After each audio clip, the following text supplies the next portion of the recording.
Hello everyone, welcome back to my channel. So ಇವತ್ತು ನೋಡ್ತಾ ಇರ್ಬೋದು, ನಾನು ಮಂಡೇ ವ್ಲಾಗನ್ನು ನಿಮ್ಮ ಜೊತೆ ಶೇರ್ ಮಾಡ್ತಾ ಇದ್ದೀನಿ. ಹಾಗೆ ನನ್ನ ಲಾಸ್ಟ್ ವಿಡಿಯೋದಲ್ಲಿ ಕೆಲವೊಂದು ಒಳ್ಳೆ ರೆಸಿಪಿ, ಮಾವಿನ ಹಣ್ಣಿನ ಸೀಕರಣೆ ಆಗಿರ್ಬೋದು ಮತ್ತು ಕ್ಯಾಬೇಜ್ ರೆಸಿಪಿಯನ್ನು ಶೇರ್ ಮಾಡಿದ್ದೀನಿ. ತುಂಬಾ ಚೆನ್ನಾಗಿ ಬಂದಿತ್ತು, ತುಂಬ ಟೇಸ್ಟಿಯಾಗಿತ್ತು. ಮನೆಯಲ್ಲಿ ಎಲ್ರಿಗೂ ಇಷ್ಟ ಆಯಿತು. ಹಾಗೆ ನೀವು ಕೂಡ ಒಂದ್ಸಲ ಟ್ರೈ ಮಾಡಿ ನೋಡಿಲ್ಲ ಅಂದರೆ ಲಾಸ್ಟ್ ವಿಡಿಯೋನ ಚೆಕ್ ಮಾಡಿ.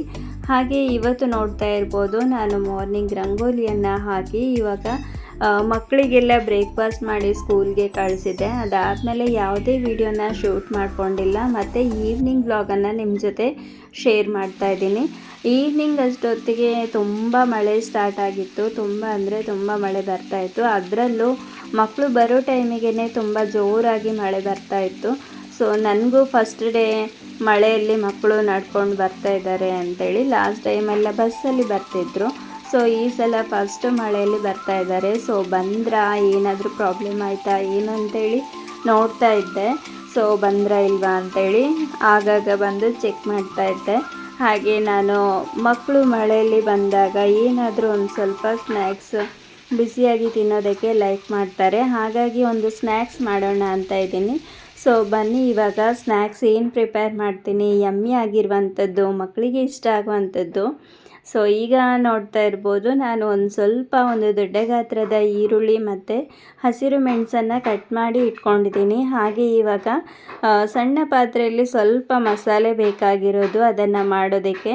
ಹಾಗಾಗಿ ಸಣ್ಣ ಪಾತ್ರೆ ತೊಗೊಂಡು ಒಂದು ಸ್ವಲ್ಪ ಆಯಿಲ್ ಹಾಕಿ ಮಾಡ್ಕೊಳ್ತಾ ಇದ್ದೀನಿ. ನೋಡ್ತಾ ಇರ್ಬೋದು, ಈಗ ಮಕ್ಕಳು ಬಂದಿದ್ದಾರೆ ಮನೆಗೆ. ಸೊ ಬ್ಯಾಗ್ ಫುಲ್ ಚಂಡಿ ಆಗಿದೆ, ಒದ್ದೆ ಆಗಿದೆ ಬ್ಯಾಗೆಲ್ಲ. ಹಾಗೆ ಬುಕ್ಸು ಕೆಲವೊಂದು ಒದ್ದೆ ಆಗಿತ್ತು. ಸೊ ಅದನ್ನೆಲ್ಲ ಬಿಡಿಸಿ ಟೇಬಲ್ ಮೇಲೆ ಒಣಗೋದಕ್ಕೆ ಇಟ್ಟಿದ್ಲು. ಸೊ ಮಗಂದೇನೂ ಆಗಿರಲಿಲ್ಲ. ಬಟ್ ಇವಳ್ದು ಏನಾಯಿತು ಅಂದರೆ, ಅವಳು ಈಸಿಯಾಗಿ ಕೈ ಬೀಸ್ಕೊಂಡು ಬರೋದಕ್ಕೆ ಖುಷಿಯಾಗುತ್ತೆ ಅಂತೇಳಿ ಲಂಚ್ ಬ್ಯಾಗನ್ನು ಬ್ಯಾಗ್ ಒಳಗೆ ಇಟ್ಕೊಂಡು ಬಂದಿದ್ಲು. ಸೊ ಅದರಿಂದಾಗಿ ಬ್ಯಾಗ್ ತುಂಬ ದಪ್ಪ ಆಗುತ್ತಲ್ವ ಲಂಚ್ ಬ್ಯಾಗನ್ನು ಒಳಗಡೆ ಇಟ್ಕೊಂಡ್ರೆ. ಸೊ ಹಾಗಾಗಿ ಬ್ಯಾಗ್ ಒದ್ದೆ ಆಯಿತು.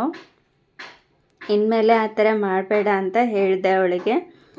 ಸೊ ಅವಳಿಗೆ ಒಂದು ಸ್ವಲ್ಪ ಬೇಜಾರಾಯಿತು. ಬಟ್ ಓಕೆ, ಕೆಲವೊಂದು ಸಲ ತಿಳಿದೇನೆ ಮಿಸ್ಟೇಕ್ ಆಗುತ್ತೆ ಕೆಲವೊಂದು. ಆಮೇಲೆ ಎಲ್ಲ ಸರಿ ಹೋಗುತ್ತೆ. ಹಾಗೆ ಬಟ್ಟೆ ಎಲ್ಲ ಒದ್ದೆ ಆಗಿತ್ತು. ಹಾಗೆ ಡ್ರೆಸ್ ಚೇಂಜ್ ಮಾಡಿ ಫ್ರೆಶ್ ಅಪ್ ಆಗಿ ಬನ್ನಿ ಅಂತ ಹೇಳಿ ನಾನಿಲ್ಲಿ ಮಾಡ್ತಾಯಿದ್ದೆ. ಸೊ ಈಗ ನಾನು ಮಸಾಲೆಗೆ ಜೀರಿಗೆನ ಹಾಕ್ಕೊಳ್ತಾ ಇದ್ದೀನಿ. ಜೀರಿಗೆ ಹಾಕ್ಕೊಂಡು ಹಾಗೆ ಸಣ್ಣದಾಗಿ ಕಟ್ ಮಾಡಿ ಇಟ್ಕೊಂಡಿದ್ದೆ ಹಸಿರು ಮೆಣಸು ಮತ್ತು ಈರುಳ್ಳಿಯನ್ನು ಮೀಡಿಯಮಾಗೂ ಕಟ್ ಮಾಡ್ಕೊಳ್ಬೋದು, ಹಾಗೆ ಉದ್ದಕ್ಕೇನೂ ಕಟ್ ಮಾಡ್ಕೊಳ್ಬೋದು. ನನಗೆ ಒಂದು ಮೀಡಿಯಮಾಗಿ ಕಟ್ ಮಾಡಿದ್ರೇ ಇಷ್ಟ ಆಗುತ್ತೆ. ಉದ್ದಕ್ಕೆ ಕಟ್ ಮಾಡಿನೂ ಹಾಕ್ಬೋದು. ಹಾಗೆ ಇದರ ಜೊತೆಗೆ ಬೇರೆ ತರಕಾರಿಗಳನ್ನು ಕೂಡ ಆ್ಯಡ್ ಮಾಡ್ಬೋದು. ಕ್ಯಾರೆಟು, ಕ್ಯಾಪ್ಸಿಕಮ್ಮು, ಹಾಗೆ ಕಾರ್ನು, ಯಾವ್ದು ಬೇಕಾದರೂ ಆ್ಯಡ್ ಮಾಡ್ಬೋದು. ಬಟ್ ನಾನಿಲ್ಲಿ ಸಿಂಪಲ್ಲಾಗಿ ಮಾಡ್ತಾಯಿದ್ದೀನಿ. ಈ ಥರ ಮಾಡಿಕೊಟ್ರೆ ಮಕ್ಕಳಿಗೂ ತುಂಬ ಇಷ್ಟ ಆಗುತ್ತೆ. ಹಾಗೆ ನನಗೂ ತುಂಬ ಇಷ್ಟ. ತುಂಬ ವೆರೈಟೀಸ್ ಮಾಡ್ಬೋದು ಬ್ರೆಡ್ಡಲ್ಲಿ. ಬೇಕ್ರಿನಲ್ಲೆಲ್ಲ ಈ ಥರ ಮಾಡ್ತಾ ಇರ್ತಾರೆ, ಈ ಥರ ಸ್ಟೈಲಲ್ಲಿ. ಸೊ ಅದನ್ನು ನಾನು ಗೆಸ್ ಮಾಡಿ ಮಾಡ್ತಾಯಿದ್ದೀನಿ. ಸೊ ಇಲ್ಲಿ ನಾನು ರುಚಿಗೆ ತಕ್ಕಷ್ಟು ಉಪ್ಪು ಮತ್ತು ಒಂದು ಸ್ವಲ್ಪ ಸಕ್ಕರೆನ ಹಾಕ್ತಾಯಿದ್ದೀನಿ. ಇಷ್ಟೇ ಹಾಕೋದಕ್ಕೆ, ಮತ್ತು ಬೇರೆ ಏನು ಹಾಕಬೇಕು ಅಂತ ಇಲ್ಲ. ಇಷ್ಟನ್ನು ಹಾಕ್ಕೊಂಡು ನಾವು ನೀಟಾಗಿ ಚೆನ್ನಾಗಿ ಫ್ರೈ ಮಾಡಬೇಕು. ಬಟ್ ತುಂಬ ಏನು ಫ್ರೈ ಮಾಡಬೇಕು ಅಂತ ಇಲ್ಲ. ಸ್ವಲ್ಪ ಕ್ರಂಚಿ ಆಗಿದ್ದರೆ ತಿನ್ನೋದಕ್ಕೆ ತುಂಬ ಚೆನ್ನಾಗಿರುತ್ತೆ. ಅಷ್ಟನ್ನು ಹಾಕ್ಕೊಂಡು ಫ್ರೈ ಮಾಡ್ತಾಯಿದ್ದೀನಿ. ಸೊ ಇನ್ನೇನು ಫ್ರೈ ಆಯಿತು, ತೆಗಿಬೇಕು ಅನ್ನೋಷ್ಟರಲ್ಲಿ ಒಂದು ಸ್ವಲ್ಪ ಕಲರ್ಗೋಸ್ಕರ ಅರಿಶಿಣವನ್ನು ಹಾಕ್ಕೊಳ್ತೀನಿ ನಾನು. ಫೈನಲಿ ನೋಡ್ತಾ ಇರ್ಬೋದು, ಆಲ್ಮೋಸ್ಟ್ ಇವಾಗ ಫ್ರೈ ಆಗ್ತಾ ಬಂತು. ಸಣ್ಣ ಪಾತ್ರೆಯಲ್ಲೆಲ್ಲ ಮಾಡಿದರೆ ಒಂದು ಸ್ವಲ್ಪ ಕೆಲಸ ಕಡಿಮೆ ಅನಿಸುತ್ತೆ. ನನಗೆ ಈ ಸಣ್ಣ ಪಾತ್ರೆಯಲ್ಲೆಲ್ಲ ಅಡುಗೆ ಮಾಡೋದಕ್ಕೆ ತುಂಬ ಇಷ್ಟ.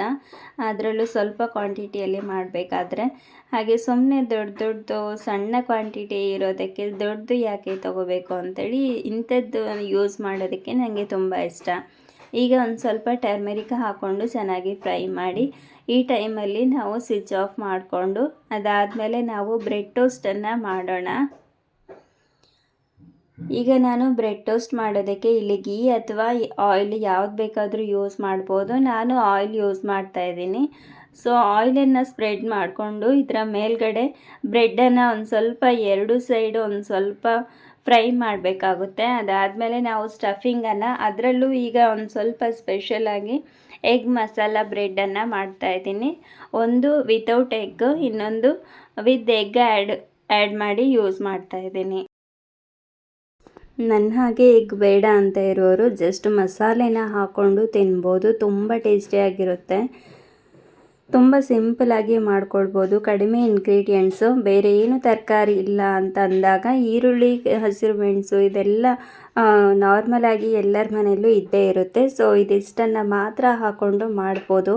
ಈಗ 2 ಎಗ್ಗನ್ನು ಬೀಟ್ ಮಾಡಿ ಇಟ್ಕೊಂಡಿದ್ದೀನಿ ನಾನು. ಇದನ್ನು ಯೂಸ್ ಮಾಡಿಕೊಂಡು ಈಗ ಮಕ್ಕಳಿಗೆ ಎಗ್ ಮಸಾಲ ಬ್ರೆಡ್ಡನ್ನು ಮಾಡಿಕೊಡ್ತಾ ಇದ್ದೀನಿ. ಒಂದು ರೀತಿ ಪಪ್ಸ್ ಅಂತ ಏನು ಹೇಳ್ತಾರೆ ಆ ಥರ ಕೂಡ ಒಂದು ಇಷ್ಟ ಆಗುತ್ತೆ ಮಕ್ಕಳಿಗೆ. ಅದಕ್ಕಿಂತ ಇದು ತುಂಬಾ ಇಷ್ಟ ಆಗುತ್ತೆ. ಈಗ 2 ಕಡೆ ರೋಸ್ಟ್ ಮಾಡ್ತಾಯಿದ್ದೀನಿ. ರೋಸ್ಟ್ ಮಾಡಿಕೊಂಡು ಎಲ್ಲ ಬ್ರೆಡ್ಡನ್ನು ಒಂದು ಕಡೆ ತೆಗೆದಿಟ್ಕೊಳ್ತೀನಿ ಪ್ಲೇಟಲ್ಲಿ.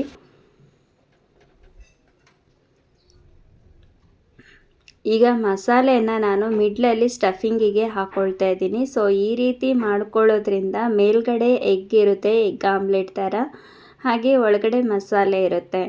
ಇದು ತುಂಬಾ ಚೆನ್ನಾಗಿರುತ್ತೆ. ತುಂಬ ಇಷ್ಟ ಆಯಿತು ಮಕ್ಕಳಿಗೆ ಈ ಥರ ಮಾಡಿಕೊಟ್ಟಿದ್ದು. ಸೊ ಹಾಗಾಗಿ ಈ ಥರ ನೀವು ಕೂಡ ಮನೆಯಲ್ಲಿ ಮಾಡಿಕೊಡಿ, ಮಕ್ಕಳಿಗೆ ತುಂಬ ಇಷ್ಟ ಆಗುತ್ತೆ. ಒಂದು ಸಲ ಟ್ರೈ ಮಾಡಿ, ಹಾಗೆ ಕಮೆಂಟ್ ಮಾಡಿ ತಿಳಿಸಿ. ಯಾರಾದರೂ ಹೊಸೊಬ್ಬರು ನೋಡ್ತಾ ಇದ್ದರೆ ಪ್ಲೀಸ್ ಕಮೆಂಟ್ ಮಾಡಿ, ಹಾಗೆ ಸಬ್ಸ್ಕ್ರೈಬ್ ಮಾಡಿ. ವಿಡಿಯೋನ ಲೈಕ್ ಮಾಡೋದನ್ನು ಮರಿಬೇಡಿ. ಹಾಗೆ ನಿಮ್ಮ ಅನಿಸಿಕೆ ಅಭಿಪ್ರಾಯಗಳನ್ನು ಕಮೆಂಟ್ ಮಾಡಿ ತಿಳಿಸಿ ಪ್ಲೀಸ್.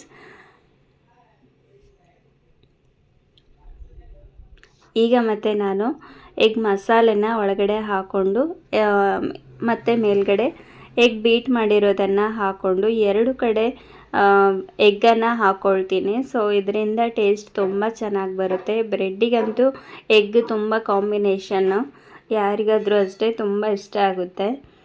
ನನಗಂತೂ ಈ ಥರ ಮಾಡಿಕೊಂಡು ತಿನ್ನೋದ್ರಿಂದ ತುಂಬ ಇಷ್ಟ. ಮತ್ತು ಈ ಟೈಪ್ ಎಲ್ಲ ಮಕ್ಕಳೇ ಮಾಡ್ಕೊಳ್ತಾರೆ ಕೆಲವೊಮ್ಮೆ. ಅವರಿಗೆ ಬೇಕನ್ಸಿದಾಗ ಅವರೇ ಮಾಡ್ಕೊಳ್ತಾರೆ. ಬ್ರೆಡ್ ಆಮ್ಲೆಟ್ ಅಂತ ಆಲ್ಮೋಸ್ಟ್ ಎಲ್ಲನೂ ಸಿಂಪಲಾಗಿ ಮಾಡ್ಕೊಳ್ತಾ ಇರ್ತಾರೆ. ಸೊ ಅವನಿಗೆ ಮಕ್ಕಳಿಗೆಲ್ಲ ತುಂಬ ಇಷ್ಟ ಈ ಥರ ಸಿಂಪಲಾಗಿ ಅವರೇ ಮಾಡಿಕೊಂಡು ತಿಂತಾರೆ ಬೇಕಂದಾಗ. ನೋಡಿ, ರೆಡಿ ಆಯಿತು ಎಗ್ ಮಸಾಲ ಬ್ರೆಡ್. ಸೊ ಯಮ್ಮಿಯಾಗಿ ನೀವು ಒಂದು ಸಲ ಟ್ರೈ ಮಾಡಿ ಮನೇಲಿ, ತುಂಬ ಸೂಪರ್ ಆಗಿರುತ್ತೆ.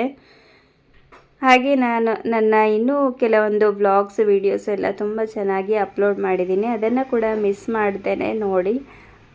ತುಂಬಾ ಇಷ್ಟ ಆಗುತ್ತೆ ನಿಮಗೆ. ಹೊಸ ಕೆಲವೊಂದು ರೆಸಿಪಿ ಎಲ್ಲ ಶೇರ್ ಮಾಡಿದ್ದೀನಿ.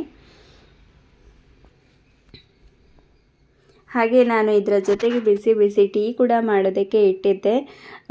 ಟೀ ಜೊತೆ ತುಂಬ ಚೆನ್ನಾಗಾಗುತ್ತೆ. ಹಾಗೆ ಬೆಲ್ಲ ಹಾಕಿ ಟೀ ಮಾಡ್ತಾಯಿದ್ದೀನಿ ಮಕ್ಕಳಿಗೆ. ಈಗ ಪ್ರೋಟೀನ್ ಪೌಡರ್ ಮಾಡಬೇಕಷ್ಟೇ ನಾನು, ಸೊ ಅದು ಇರಲಿಲ್ಲ. ಹಾಗಾಗಿ ಇವತ್ತು ಬೆಲ್ಲ ಹಾಕಿ ಟೀ ಮಾಡಿ ಕೊಡ್ತಾಯಿದ್ದೀನಿ ಮಕ್ಕಳಿಗೆ.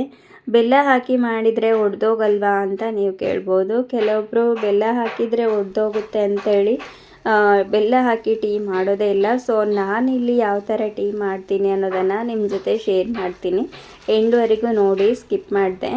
ಈಗ ಒಂದು ಸ್ವಲ್ಪ ನೀರು ಹಾಕ್ಕೊಂಡು ಅದಕ್ಕೆ 1-2 ಸ್ಪೂನಷ್ಟು ಚಹಾ ಹುಡಿಯನ್ನು ಹಾಕ್ಕೊಳ್ತಾ ಇದ್ದೀನಿ. ಮತ್ತು 1-2 ಟೇಬಲ್ ಸ್ಪೂನಷ್ಟು ಬೆಲ್ಲನ ಹಾಕ್ಕೊಳ್ತಾ ಇದ್ದೀನಿ.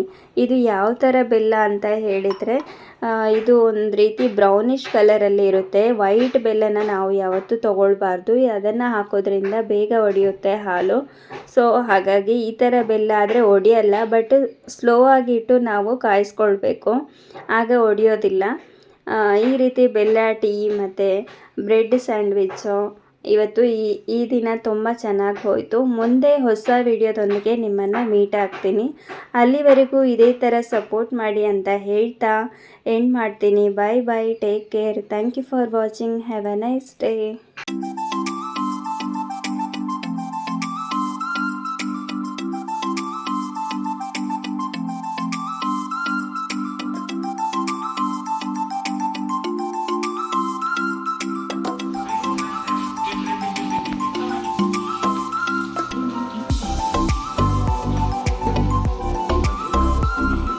ಟೇಸ್ಟ್ ಮಾಡಿ.